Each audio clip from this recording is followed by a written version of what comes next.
ഇടുക്കി പൂപ്പാറയിൽ ഒഴുക്കിൽപ്പെട്ട് 3.5 വയസ്സുകാരൻ മരിച്ചു. പുഞ്ചക്കര സ്വദേശി ശ്രീനന്ദാണ് മരിച്ചത്. വിവരങ്ങളുമായി ബിനീഷ് ആന്റണി ചേരും. ബിനീഷ്, ഇടുക്കി പൂപ്പാറയിലാണ് ഒഴുക്കിൽപ്പെട്ട് 3.5 വയസ്സുകാരൻ മരിച്ചത്. എങ്ങനെയാണ് ഈ 3 വയസ്സുകാരൻ ഒഴുക്കിൽപ്പെടാനുണ്ടായ സാഹചര്യം? വിശദാംശങ്ങൾ. രാവിലെയാണ് ഈ സംഭവം ഉണ്ടാകുന്നത്. പൂപ്പാറ കാവുംഭാഗം പുഞ്ചക്കരയിൽ രാഹുലിന്റെ മകൻ ശ്രീനന്ദാണ് മരിച്ചത്. ബന്ധുക്കൾക്കും വീട്ടുകാർക്കും ഒപ്പമാണ് രാവിലെ പുഴ കാണുവാൻ പോയപ്പോഴാണ് ഈ അപകടം ഉണ്ടാകുന്നത്. പാറയിൽ നിന്നും തെന്നി പന്നിയാർ പുഴയിലേക്ക് വീഴുകയായിരുന്നു. ഏതായാലും ഒഴുക്കിൽപ്പെട്ട ഉടനെ തന്നെ കുട്ടികളുടെ ബന്ധുക്കൾ കുട്ടിയെ രക്ഷപ്പെടുത്തിയെങ്കിലും ജീവൻ രക്ഷിക്കാനായില്ല.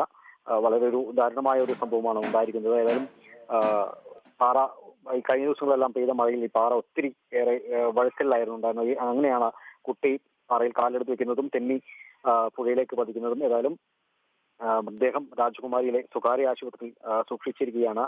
ശാന്തമ്പാറ പോലീസ് മേൽ നടപടികൾ സ്വീകരിച്ചിട്ടുണ്ട്. പോസ്റ്റ്മോർട്ടത്തിന് ശേഷം മൃതദേഹം ബന്ധുക്കൾക്ക് വിട്ടു നൽകുമെന്നാണ് നമുക്കറിയാൻ സാധിച്ചത്.